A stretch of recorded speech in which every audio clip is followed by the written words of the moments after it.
Hi, hello, welcome back to my channel. So இந்த வீடியோல பார்த்தீங்கன்னா, புக்லெட்லாம் நம்ம வந்து எப்படி ரெடி பண்ணலாம்? ஸோ எந்த மாதிரி நம்ம வந்து அதுக்குள்ள கன்டென்ட் போடணும் அப்படின்றத நம்ம பார்க்கலாம். ஸோ யூசுவலா ஒரு புக்லெட்ல பார்த்தீங்கன்னா, நீங்க மோஸ்ட்டா ஃபார்முலாஸ் அதில இருக்க நெறைய ஃபார்முலாஸ் இருந்துச்சுன்னா, அத நீங்க வந்து ஒரு புக்லெட்டா நீங்க ரெடி பண்ணிக்கலாம். ஸோ இந்த மாரி எதனா ஒரு ஷேப்ஸ நீங்க கட் பண்ணிக்க போறீங்க. இது வந்து நாற்கரம்ன்றதுனால நான் வந்து சரிவகத்தோட அந்த ஷேப்ப வந்து நான் கட் பண்ணி எடுத்துக்கிட்டேன். ஸோ இதில பார்த்தீங்கன்னா, ஒரு 5 பீசஸ் தான் நான் கட் பண்ணியிருப்பேன். ஸோ இத நான் ஒரே சார்ட்ல நான் முடிச்சுட்டேன்னு கூட சொல்லலாம். ரொம்ப பெருசாலாம் பண்ணணுன்றது எந்த அவசியமும் கிடையாது. ஸோ இதோட வகைகள் பத்தி நான் சொல்றதுனால, கலர் பேப்பர்ஸ்ல வந்து செவ்வகம் எப்படி இருக்கும், சரிவகம் எப்படி இருக்கும்னு சொல்லிட்டு அந்த ஷேப்ப மட்டும் நான் கட் பண்ணிட்டு, இத நான் ஒரு புக்லெட்டா நான் ரெடி பண்ணியிருக்கேன். ஸோ நீங்களும் இந்த மாரியே பண்ணலாம். ஸோ இந்த மாரி நீங்க ஒவ்வொரு சாப்டருக்கும் என்ன பண்ணலாம்? ஏன்னா, மோர் தென் நீங்க ஒரு 7 புக்லெட் ரெடி பண்ணா போதும். ரொம்பலாம் நீங்க ரெடி பண்ண தேவையில்ல.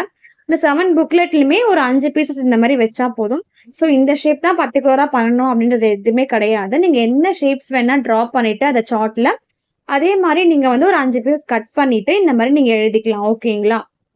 ஸோ நான் மத்தது ஷோ பண்றேன். நீங்க பாருங்க. உங்களுக்கு ஒரு ஐடியா கிடைக்கும்.